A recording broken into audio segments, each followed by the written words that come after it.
Hello everyone शांति पाठशाला को मु आपण मानंकु स्वागत जनाउछि। आजिकार एक नूतन वीडियो रे आमे आलोचना करिबा मानव समाज को विज्ञानर दान। वीडियोटी को आरंभ करिबा पूर्वरु चैनल को सब्सक्राइब करिनियंतु एवं पाखरे थिबा बेल आइकन टी को प्रेस करि दियंतु। चलंतु समय नष्ट न करी भिडियोटी को आरंभ करिबा।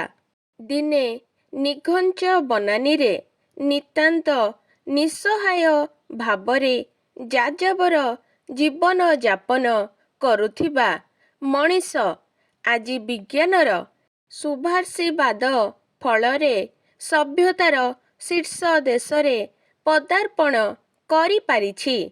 विज्ञान मनीषर जीवन को आजि मधुमय रूपमय सौंदर्य संपदरे विभूषित करिछि। विज्ञान मनीष आगरे देवतार आसन अलंकृत करिछि। सुतरां विज्ञान को दूरेई तार स्थिति ओ कल्पना असंभव। एक समृद्ध जीवन यापन क्षेत्र रे विज्ञानर अवदान अविस्मरणीय।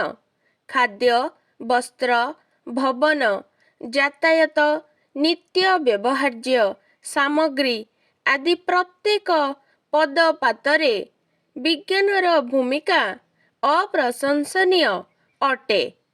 कृषि क्षेत्र रे चिकित्सा पद्धति रे यानवाहन आदि सकल क्षेत्र रे विज्ञान विशेष सहयोग रक्षा करिछि।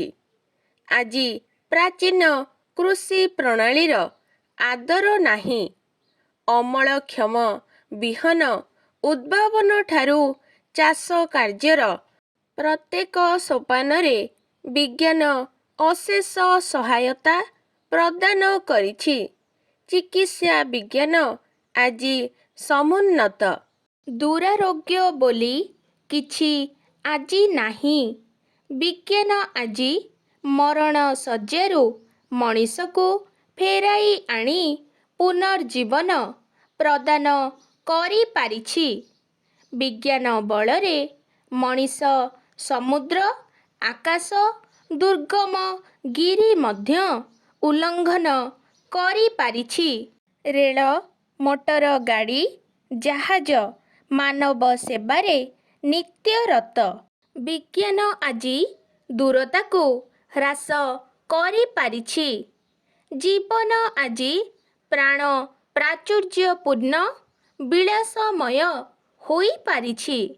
विज्ञानर चमत्कार उद्भावन रे खाद्य प्रस्तुति बिजुली आलोक प्रदान खाद्य संरक्षण रेडियो दूरदर्शन टेलीफोन मोबाइल लैपटॉप ए सबू मनीषर मनोरंजन ओ विलासमय जीवनर अत्यावश्यक वस्तु होई पड़िछि। शिक्षा क्षेत्र रे विज्ञानर प्रयोजन किछि कम नुहे। घरे बसी देश विदेशर सूचना शिक्षा संस्कृति साहित्य दर्शन आदि नाना उपादेय विषय मनीष आहरण करि पारुछि। संवादपत्र ओ छापाखाना विज्ञानर अन्यतम उपहार। पाठकर ज्ञान भंडारर समृद्धि साधन करिबारे विज्ञानर गुरुत्वपूर्ण भूमिका को अस्वीकार कराଯାଇ ପାରିବ ନାହିଁ। ବନ୍ୟା ବାତ୍ୟା ଭୂମିକମ୍ପ ସୁନାମି ଭଳି ପ୍ରାକୃତିକ ଦୁର୍ବିପାକର ସୂଚନା ପାଣିପାଗର ସମ୍ବାଦ ପରିବେଷଣ ବିଜ୍ଞାନର ଉଦ୍ଭାବନ ନୁହେଁ କି?